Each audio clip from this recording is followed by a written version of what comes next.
আরে কি ব্যাপার? Hello guys, welcome back to my channel Supriya daily ব্লগে তোমাদের সবাইকে স্বাগত। আমি এসেছি বাপের বাড়ি, আমার বোন এসেছে অষ্টমঙ্গলায়, তাই আমিও এসেছি আবার সেকেন্ড টাইম অষ্টমঙ্গলা করতে। না সেটা গাইস কোনো কথা না আর কি, ওরা আসবে, ওরা তাই আমাদেরকে বললো যে আয় আয় আয়। আমি একটু মাকে হেল্প করতে বসেছি। আমি উনুনে রান্না করি না, তো আজকে দেখে যাও আমি কি রান্না করছি। রান্নাটা কিন্তু আমি করছি না, রান্নাটা করছে আমার মা। আমি শুধু ভিডিওতে দেখাবো বলে একটুখানি কন্টিনিউসটা আসলাম।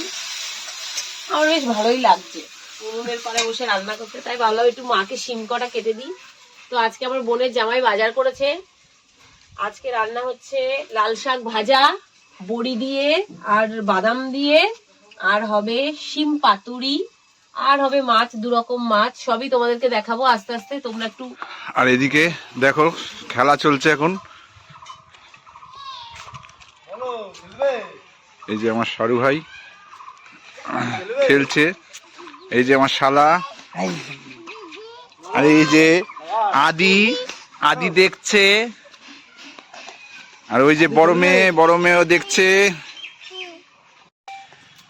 আমি কি বলবো, ব্যাডমিন্টন সেটাও বলতে পারছো না, কক ব্যাট খেলা তুমি ছোটবেলায় খেলোই নিয়ে এসো। সুপ্রিয়া খেলছে দেখো, এই যে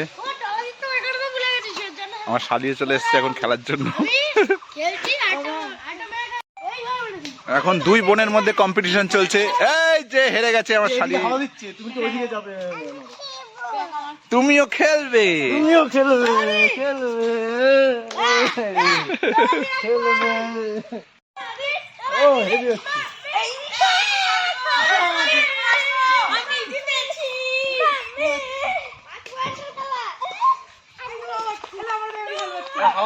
আরেকজন এসে গেছে খেলার জন্য।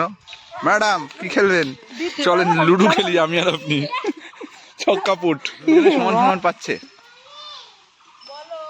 এখন 2 বোনের মধ্যে দেখো খেলা হচ্ছে ব্যাডমিন্টন। এই দেখো আমার বোন বারবার হেরে যাচ্ছে, আমার কিছু করার নেই। এই যে এখন সুপ্রিয়া ব্যাডমিন্টন খেলে আসার পরে আবার মার হেল্প করছে। খেলাটা দেখবো বলে আমি রান্নাঘর থেকে শিম কাটতে এখানে চলে এসেছি। ও এখানে বসে বসে কাটছে আর দেখছে খেলা। আমি এখন মাছ ধুতে যাচ্ছি, তোমরা কেউ লোভ দেবে না কিন্তু। হ্যাঁ, আমার বোনের জামাই আমার দিকে তাকাচ্ছে, আমি ব্লগ করছি, আমার কেমন লজ্জা লজ্জা লাগছে।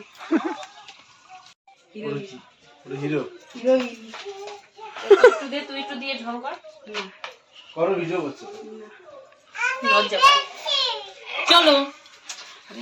ম্যাডাম আপনার বিয়ে হয়ে গেল? এদিকে তাকিয়ে বলেন। বিয়ে হয়ে 10 দিনও হয়ে গেল, এখন জামাই ওর মনে পড়েছে। ফ্রেন্ডস, আমরা এখন বাড়ি চলে যাচ্ছি।